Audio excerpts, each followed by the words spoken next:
it was really enjoyable. This is also one of those games where Liquid, of course, has to simply shrug it off. Yeah. Look at it and say, okay, that didn't go our way. We never got the engagements we wanted. We were never in the position that we were hoping for.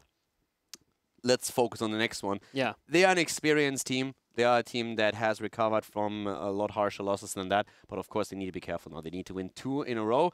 But they are a team that can make that happen. But this is a game where you can literally sit there and say, like, yeah, we didn't even get a kill. Let's just forget about the game. Let's focus on the next one. Well, Team Liquid will have a chance to tie out the series right after this commercial break. We'll be right back.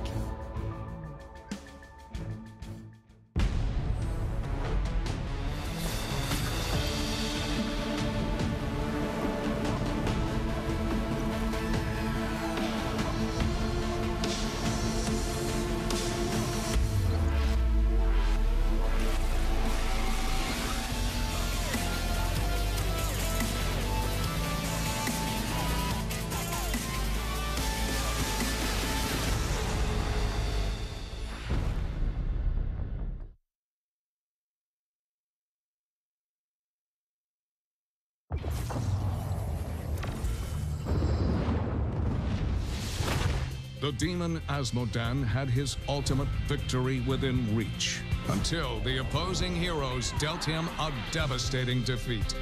Asmodan went back to the drawing board and rediscovered his love of the game. The Lord of Sin became the Lord of the Slam. This is my house.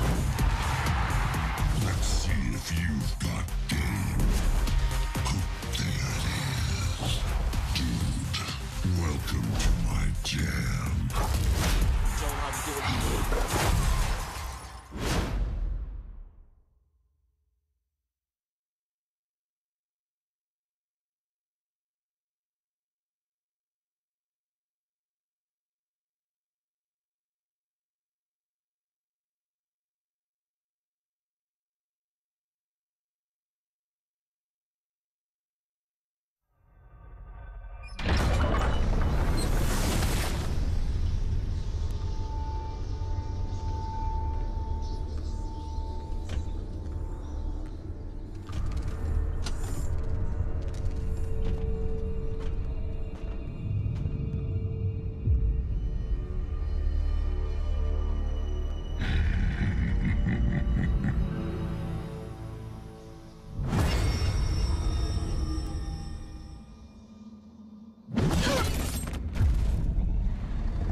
Fresh meat.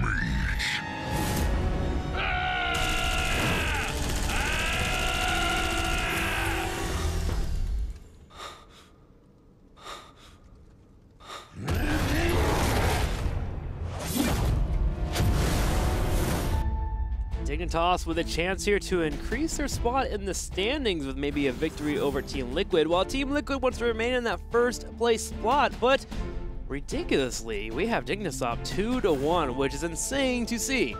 It's pretty cool to see that we have such a huge fight between the two teams happening. The last map was a bit more one-sided than what we expected there, but Liquid has already shown on map number 1 and map number 2 how strong they are here and that they are fighting for the win.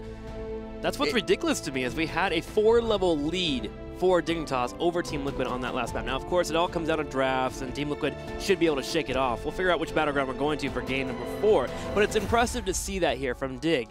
And when you actually just look at standings and you look at it paper, you don't normally expect that to happen. It's just on the standings, it's going to be so sick if this match now happens. This is one of those moments when yesterday we saw Dignitas watching the series between Fnatic and Team Liquid and just hoping the entire time, please Fnatic, do it, do it. Do it for us. Make sure that this is not going to be the Team Liquid show and take them down. Today, Fnatic is in the exact opposite situation. They are the ones sitting at home, probably with a bit of popcorn there, drinking and just enjoying the show and saying, please, Dick, take them down so we are the #1. And if now Dignitas wins against Fnatic, the biggest match that we have coming up is going to be Fnatic versus Dignitas. Which is exciting, man. Yeah. We always want to follow those weeks after week after week here in the HGC. So the past couple of weeks have been completely impressive as we gear up for the midseason brawl, but we still have the series to get through. So let's start thinking about it. Dignitas and Team Liquid going here on 2-minute Spider Queen. We actually haven't had much 2-minute Spider Queen in the last couple of days with the HGC. This map seems to have fallen out of priority, but we're moving back into it, which makes you think Sylvanas has to be a key player here. This is also, Sylvanas could definitely be a hero that we're going to see here if the team decides that they want to play fast and that they want to take them down. But yes, I love this because I was just about to talk about it. This is the map where Dignitas plays Stitches Tyrande all the time. They started at the Western Clash, and since then we've seen them several times with the Stitches Tyrande, and that is awesome. That Liquid says right off the start, you know what? Screw that strategy. Just forget about it. Not gonna happen today. Nope, you can think of something else, but that Stitches hook is not gonna be played by you. So I am loving that first ban on the side of Team Liquid. It shows just that they very well understand what Dignitas is currently running on this map. And look at these map-specific picks already. Ariel first pick for Team Liquid on the left side. Dignitas answers back immediately with Gul'dan. Obviously, they're not going to give away that synergy that is so strong between Ariel and Gul'dan, so they'll think about their second pickup, but these are both heroes that are powerful in this battleground. Ariel for what she mixes with Vala, Gul'dan, any type of DPS, but also her detainment strikes around the turn-in. It also opens up the potential for one of these double support builds. So we could see a hyper carry being played on the side of Team Liquid. Oriel, of course, by herself is already strong. You don't have to go down that path, but you now have the option to use that. And you take another hero away from your opponent that you would love to do. Zarya now also being played, and she's great for interrupts around the turning points, and also she gives you a lot of control in these team fights. If you can force the 5 versus 5 battles, she's in a very good situation. She really makes the 4-man rotation so much stronger. It's actually very curious. She's fallen off a little bit in terms of the meta changing a lot here. Zarya used to be one of the go-tos that you always saw both Korea and HGC Europe for the first couple weeks. NA plays her a lot still. Yeah. NA has a very high priority on Zarya, where you see oftentimes bans happening against her and also picks. So it's definitely a bit of a meta situation here. But it's also a very battleground specific if Zarya fits into your comp or not. If you have a strong 4-man, if it's a map that really caters towards a 4-man, then Zarya can be amazing. And there we have it. The double support with a Vala. So we have our hyper carry scenario that I was just talking about. Yep, so here we're going to see a Vala that's going off, and completely supported here by Team Liquid. You want to have your engage. We'll be getting that a little bit later on. Zarya also feels like it's falling off a little bit for Europe too, as Team Liquid and most teams have gotten so much better at going for the engage. They realize that Zarya has a lack of mobility. If she uses Expulsion Zone and they don't get a pick off or control a certain area, you can dive in and kill that Zarya off, and teams have gotten so much better at it. Yeah, and also Zarya is sometimes a little bit awkward to play with, which is what a lot of teams have been saying, at least on the European server, when you have the 3-lane maps. Now, when we're talking about the 4-man, if you're a bit new to Heroes of the Storm, this might be a term that you're not really familiar with what exactly it means. A lot of the maps that we have in the pool right now are basically a split between 4 heroes and a rotation from the 4 heroes happening between 2 lanes, or them being stuck on 1 lane, and then you have a solo lane somewhere else. Praxis Holders is a good example, when you have at the top lane normally a 1 versus 1, and the bot lane is your 4-man.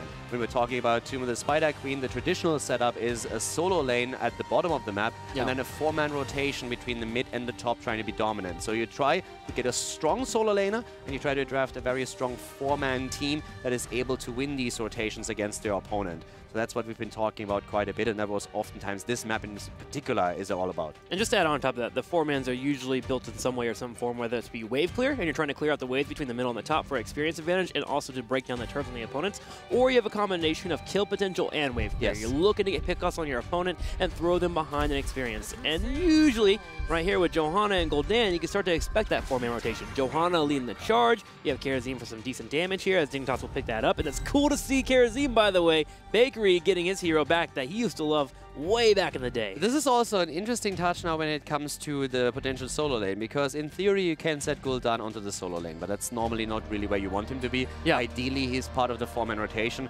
If you really need him to, he can take that, but right now the question is still what is Dignitas picking as their last picks. There's a few choices, of course, what they can pull off here. I'm going to come back to that in a moment. First of all, Team Liquid is now drafting, and with Oriel and Lucio already taken, you are guaranteed that both of those are going to be part of the 4-man rotation. So Vala is going to be in there. They need a frontliner, need a bot laner. We could see a Leoric combo on their end. That's one of the things that they can use. Put the Leoric at the bot lane at first. Have maybe an Arthas in that rotation. They can also fall back on the Nuburak, which we have seen a lot. So there's a few options of how they can play with this. Arthas and Nuburak is another combo. They could put the Arthas onto the bot lane. They can put a Nuburak in the 4-man rotation or at the bottom. So there's a whole lot of variety what they can use right now. But Vala is going to be the main damage dealer for the team.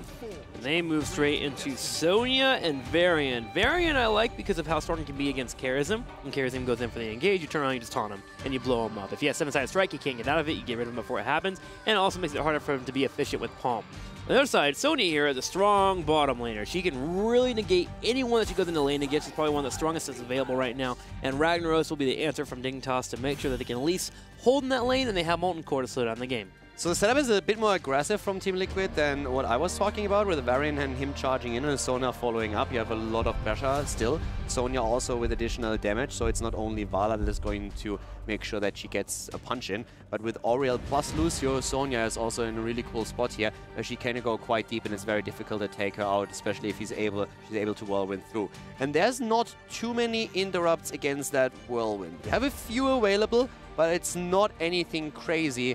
So Sonya should have a fair amount of sustain in these fights, especially if she times it properly around Condemn. Yeah, the Condemn and the Horrify, it's Heroics that really stop it. Yeah. But you don't want to use Heroics to stop a Whirlwind. You're in a pretty bad spot if that's happening. So Sonya is a good pickup here. What I love about Team of Spider Queens, it feels like a battleground that when the top 3 teams play against the mid or lower tier teams, they feel like they 3 to 4 star all the time. But we have 2 top 3 teams playing. There's so much strategy and interactions going on that we get to watch and witness it. So going into game number 4, we are set up for a solid match. If you look at Dignitas, they have some great wave clear. They have their Johanna, they have their Gul'dan, they even have Ragnaros here. They can stall the game forever until they get the Horrifies they want. And they have good setup for Sophia Smash. Blessed Shield, you have Horrify 2, lots of damage that can come out from them and get the kills off. And then you have Team Liquid, who can have an auto-attack god here with that Vala. Could be Dark Mach, could be Hasso Obs. I'm leaning a little bit more towards Hasso here, with Sonya probably being that Dark Mach. Yeah, this is one of I love setups like this. If you have a hyper carry available in the backline and only one range damage dealer, this is pretty awesome. And it's always so fun to see if you're actually seeing HGC and you play a couple of games and you see players streaming, and always these chats when the draft is starting out and people are, we don't have any damage if we don't go triple backline. All of a sudden you have a single backline here, and the damage output that you will see from this Vala is absolutely outstanding, because with a double support setup, this is what Vala can go all the way to the line, to the limit, where she can go so deep because she knows, I'm not dying. I have 2 supports behind me. Yeah, she's going to go full aggressive, so let's watch it here on Tomb of the Spider Queen. Game number 4, Dignitas currently leading 2-1. Will the Vala be able to get in that backline and get some kills, or will Team Dignitas be able to stop it with their superior wave clear? The 4th map in the series has started, and Team Liquid, they need to win 2 in a row if they want to clinch out a victory in today's game. To the left, Splendor on Lucio. Lumbi on Varian. We have Hasso Obs on Vala, Norok on Oriel, and Darkmork on Sonya. Norok doing a little dance there on the Oriel to the right. Bakery back on Charism. It's always a pleasure to watch him punch things. Other heroes being played up as well. Ragnaros by Zelia. JPL will be on the Johanna. We're going to have Mene on the Gul'dan, and Zarya will be on played by Snitch. Also, one of the things that I want to quickly highlight while we're looking at those 2 drafts is that we have a lack of cleanse on the side of Dignitas until later on in the game. So once with Charism you reach your level 16, you can get the Cleansing Touch as a talent, and then you have effectively a triple cleanse available to you. But that's very late in the game. That is something that might be exploitable by Team Liquid. We're going to talk about that a bit later on. That's something to keep in the back of your head. Yeah, old Varian, that used to be an actual counter. You could go Charism and just wait till late game so you could actually cleanse a Warbringer and the taunt that's happening. It's not as prevalent. You don't need it as much now with the reduced Variant on that level 4 Warbringer not being able to stun anymore, but still a great counter to the taunts that are coming. So if Dignitas can get that late game, and they have a composition to get to late game with Ragnaros, Gul'dan, Johanna, and Zarya with the pokes, they should be fine at handling that pressure that comes in from Variant. Yeah, that is definitely one of the cases where that would apply.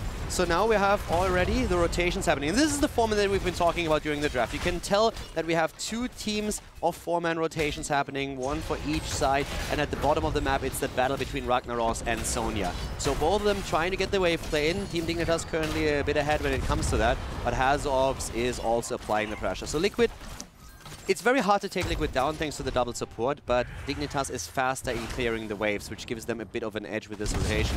But so far, the blue team is keeping up quite nicely. And this is important. Just look at JPL. He has no interest in fighting. He is walking back, getting a heal from Bakery every single time so his teammates can start to go back in the rotation in the top lane. They just want to push all day, every day. Bakery is the only one that's actually applying damage. He moves forward and uses that Iron Fist at his level 1 there and trying to put pressure on Lucio. Exactly, so it's all about clearing those waves. You clear the waves, you take your gems, and you walk back. And if your opponent isn't meeting your wave clear, then they are in a position where they have to stay on the lane longer because they need to gather the experience that is being pushed towards their towers, or they just lose those. So either you fall behind slowly and steadily in experience, you lose out on gems, or your opponent is pushing in. This is the whole idea behind this. The only other style that you can play is if you have lockdown against a single target, that you attempt to get early kills. With a Muradin, for example, leading a Stormbolt, Malfurion Roots, or Tyrannus stun after that, and then burst damage. That's the second approach that you can have on those 4-man rotations that we're seeing on Tomb of the Spider Queen. And I like how Team Liquid tried to handle the 4-man rotation. They had Sonya coming in the middle. It looked like they were going to go for a gank. Dignitas saw that coming, so they play a little bit reserved, which overall slows down the 4-man rotation between middle and top. And then Dignitas answers by putting a gank on Sonya, and Darkmok played it so well that no one died. But there's a lot of chess going on right here as our teams try to out-manipulate each other. And Hazop's going deep for these damage hits against the opponent, trying to force them to go to the well early on. Johanna with a reinforce on level 1 as Vala is the main threat together with Sonya. We also see at the same time now that we have punishment taken for Vala, so a bit of additional wave clear for the team. JPL is all far out here, needs to be cautious. Hazop's again dropping the quick multi-shot to clear this wave, and rotations to that bot lane towards Sonya are also starting in, as of course Team Liquid is attempting to turn in a few more gems. They're already at 22 against 17. 22 to 17 when we have our teams fighting back and forth. Gonna have a bit of engage here from Molumbi. And I wanted to point out that Golden getting the Echo Corruption here on level 1. Solid pickup. It's going to make him be a bit more safer compared to the Q build. The Q build, you don't want to get into a spot where you're probably going to trade auto attacks with Vala, and Vala with double support is going to win out that trade pretty heavily. Yeah. Echo Corruption lets you sit at back, poke from afar, and when you finish that quest, you can get that damage in if Vala ever does start to move towards you. Look at just Hazop's racing around here. His level 1 talent already gives him movement speed, and then he has Lucio behind him too. He's just walking from the left to the right, always attempting to get that damage in, and that extra... Yeah, this extra hits against heroes in particular. So right now, it's just both of them waiting for an opportunity to get a kill. Maybe a quick charge on the side of Varian is going to initiate that, or to aim for the first Web Weaver wave. And they have actually by now also the amount of gems they need to get that first objective. It's all about who gets that turn in first. They start really taking the control on the map. You can get a global turret taken off, and you move towards 10 quicker than your opponent. Big corruption hitting there on the backside there. Golden has to be happy about that. Splinter on the left side, gonna come in here and boop JPL as Dignitas is working on that turn in, but Snitch just having no opportunity to do so. Down here, once again, we have JPL moving in, has 17 gems on his own, 28 already turned in for Team Liquid. They need another 12 to make that happen, make that 22. We have Darkmok down here with 22 gems, so if he gets a solo turn, and that's all that they need to claim the first Web Weaver wave. 7 talents are ready for both of them now. Yeah, that's a good point there. That's why we saw Dig rotate down there, trying to get a kill on Sonya and bait her into an engage, but Darkmok too smart for that. Doesn't overbite on the harassment on the Ragnaros. Now he starts to move forward with the aid of his team here to maybe start doing that turn-in, while Snitch in the top right is trying to drop off his own 20 gems. Mid lane pressured as Hazop's, Norok and Splendor pushing another wave in. Zelia still attempting to make sure that Darkmok is not going to get that gems delivered. So Forest Hunger's quest completed. And we are seeing both of the teams slowly and steadily working towards level 10. Both of them on the exact same amount of experience and still dancing around the 2 turn-in points that are just so important on Tomb of the Spider Queen. And Dig has started to rotate Mane between the middle and the bottom lane to help push in those lanes to make it harder for Sonya to go in for a turn-in. And they also want to drag pressure away so Snitch can drop in. But Liquid just keep answering back. They have Blumby hanging around here. They have Splendor on that Lucio that can rotate between bottom lane and top lane pretty quickly there with that wall ride. Yeah, also dropping them out of the... dropping Bakery off the horse of the mount, but again, everyone rotating. Mid, top, mid, all the time, going for the interrupts here. There's so many tools also that they have for interrupting that it's really difficult to get those gems delivered. 60 are still being held by Liquid, 65 for their opponent, but a good turn in here for Dignitas, increasing their amount of gems to 39 that is secured. Still not completing the first wave though. Only need 11 more here. For those at home, Echo Corruption is at 33 stacks so far, only 7 more here. And Golden will start to get that extra applied damage as it bounces back on the Corruption. Oriel at the top with a turn-in attempt. 45 now for Team Liquid. Norok getting his gems delivered as Hazops was zoning heavily. Zelia on the other hand. Whoa, Hazu. Yeah, that was a bit of a blunder there, not going for the interrupt. That was interesting to see. It really felt like because of the lack of vision, he was very afraid to move into that spot, and maybe the cooldown on the multi-shot was also not ready to deliver that. But that allows Team Dignitas to go in for the first turn-in. So Hazops playing it safe, accepting the Red River wave of Team Liquid, and they have to, of course, start the defense now, as both of the teams start to close in on their level 10 ability. Yeah, until then it was neck and neck, and Dignitas has an opportunity here to get ahead in experience and also grab their hero levels before their opponents. They put 4 in the middle here. Zelia starting a bit of a rotation where he could move into the mid lane and bring a quick Sulfura smash if they hit 10 before them. Liquid playing super safe here and is having Hazops poke. There's the 10. 10 has already been reached. Expulsion zone, super dangerous right now. The palm on Bakery. Have talents picked up. Sonya, wait for Sonya. She hasn't taken her talent. That double support, keep that in mind. Also going on 7 for the sustain. And no cleanse for the opponent. It's Wrath of the Berserker regardless though. No hard engage for them. Not trying to go deep into the back line. Here comes the Wrath being popped. Also Sound Barrier. Darkmok trying to push them back. Hazops hit by the expulsion zone. Moving back though. JPL trying to engage but is stopped immediately by the rest of the team. The Horrify coming out and Sulfura Smash being used. Dignitas does not get the kill, so they were forced to retreat, but they did want to keep Team Liquid down here for a small amount of time so they get some damage on the fort in the top. And they do. They get about a quarter of the damage done, so Dignitas is doing okay. Overall, they grab the turrets, which was important. They take a slight lead in experience, but Team Liquid can't answer back. Look at Darkmok here. He has 42 gems. Yeah, that is... At some point, it starts to feel awkward. If you hold this many gems, you're just sitting there like, yeah, I don't feel good. Because if I die, then my team is in trouble. So he wants to really get rid of those. Yeah. Taking the Siege Giants helps with that a bit because Dignitas will have to react to it. And if Darkmok can sneak into the turning point in the meantime, that would of course help them to not only grab the first wave, but also relieve him of a few of these gems. Problematic is there's only 5 more they can turn in, so they need to wait for quite some time until he can finally deliver those. Yeah, it makes it hard for Sonya to be the aggressive one on that line, especially against a Horrified Goldan. That's so difficult for Sonya to actually deal with. And she could be bursted now until Fair Smash comes out, so Darkmok will have to play safe. Ragnaros has been used here to poke on the bottom line here to actually deal with the Giants and also stop Sonya. This is, by the way, what I've been talking about earlier on, that Zarya is so annoying here. These constant particle grenades that are being thrown out for the interrupt are just a pain to deal with, and Team Liquid is having a very rough time to turn in the last few gems. And this is one of those things on this map. If you actually start a team fight now and you win, if Dignitas takes down a few of the members of Team Liquid and is able to zone out those gems, Liquid is losing a lot more than only that bit of experience. That they are. We're going to have a big engagement. So Furious Smash connects. Vala is no longer in the fight. Darkmok is forced to run away. He has 72 gems. Can he survive? It's looking like it for now. Vala getting bodied by Ragnaros. Zelia moves in and takes them down. Gems have still been picked up, so that was an important one. They didn't lose out on that. But now they have to try and stop Dignitas because Dignitas is aiming for a second one. And they're also very willing to fight here. They look at Darkmok. He just keeps spinning here. He's on the right side. They're doing some damage overall. He's going in for the engage. The spear does miss. JPL is low on health. He has 36 gems himself here. Blumby will slow him down. Could go in for an engage in the moment, but does pull on back.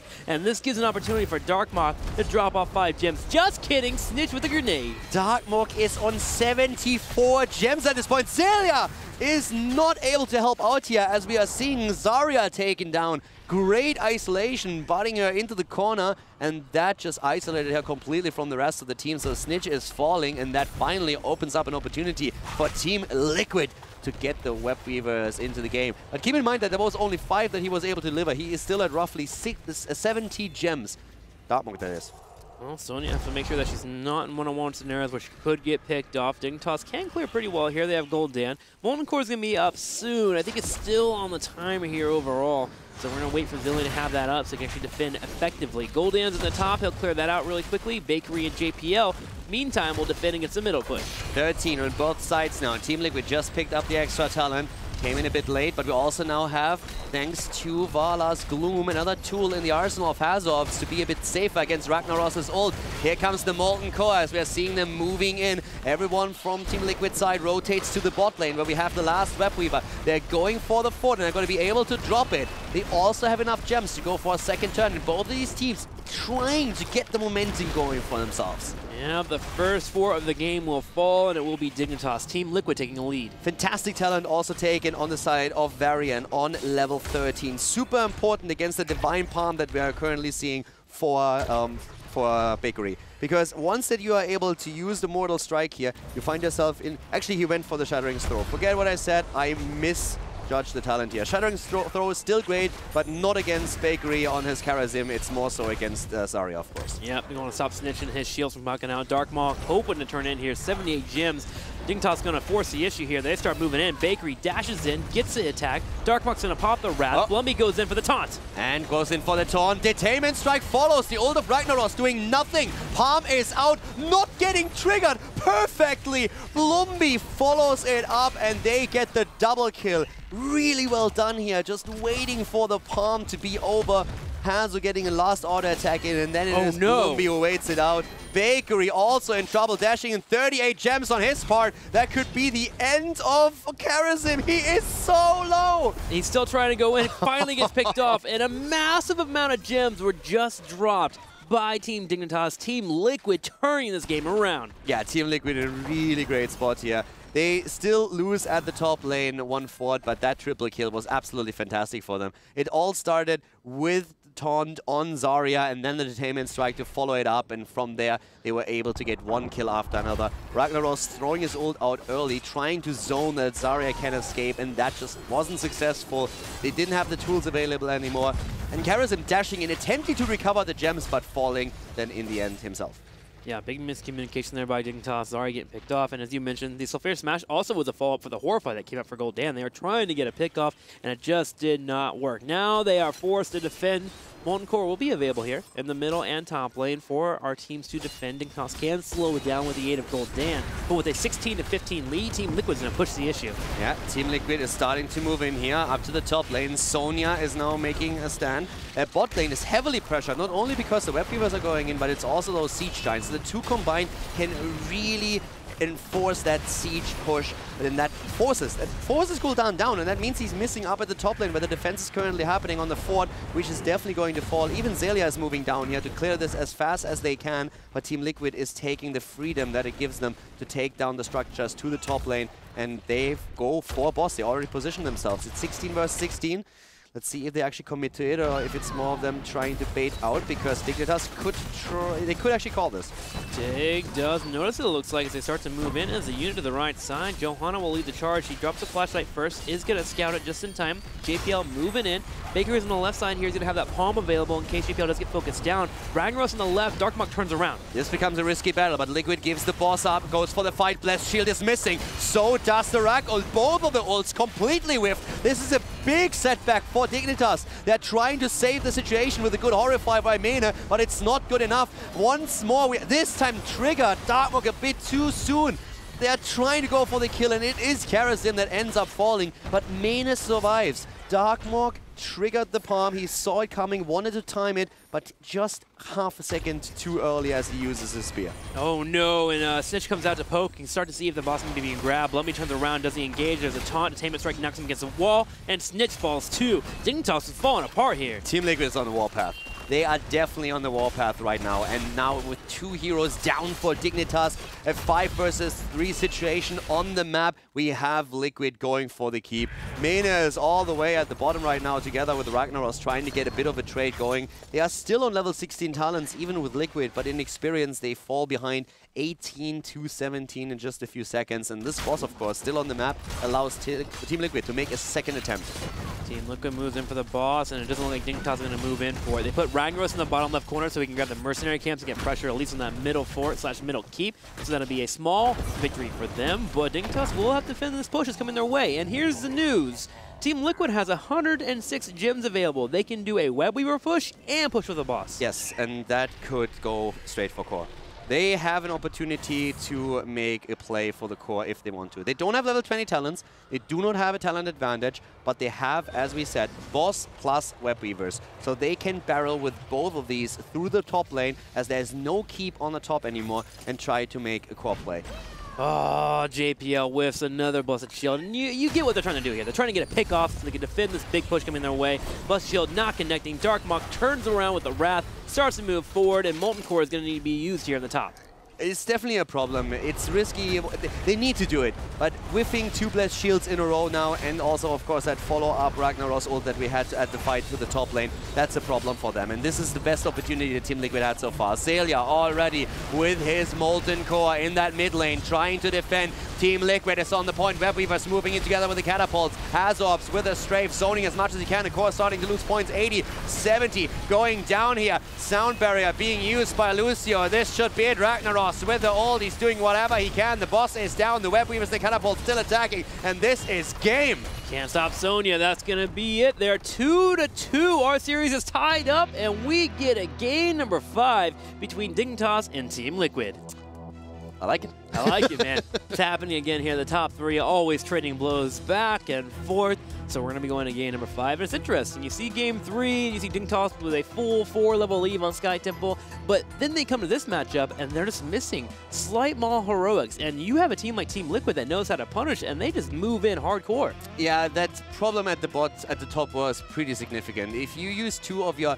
We've seen that combo land against Valla. That was the first death in the game, if I remember correctly. In the bottom, yeah. Yeah, exactly. We had that fight at the bottom turn-in spot, and all of a sudden Valla gets locked down by a Blessed Shield, and immediately Xaylia's following it up. So the speed with how fast they stack these 2 talents is absolutely awesome. They just call it out, and they get the kill right after that, and they try to do the same thing at the top. So Liquid goes for the boss. They are saying, hey, we start the boss. We can always back off if they come in. We have a double support. That's fine. The boss is going to leash. But if they get zoned out, Dignitas that is, we can claim boss and go for the keep. And then everything goes just bad for Dignitas. Yeah. They go in, try the double combo, doesn't work. They whiff both these ults, and at that moment, they can just get chased. There's no fort, there's no the distance to safety is too long. Mene could have died there too if Dark Monk timed that spear a little bit different, but Bakery is able to trigger the palm, but they lose 2 heroes, and it's just too much. Yeah, then you get the last moment where the Web Weavers and the boss are pushing in. You see JPL in the middle, drop a Blessed Shield. That's a Hail Mary attempt. You know there's a big push coming your way. It's going to be very difficult to defend. So you drop the Blessed Shield, hoping to fall with Sophia Smash and get a kill. And then maybe if you pick off the opposing team, you can actually just focus all resources on defending. And sadly, it just did not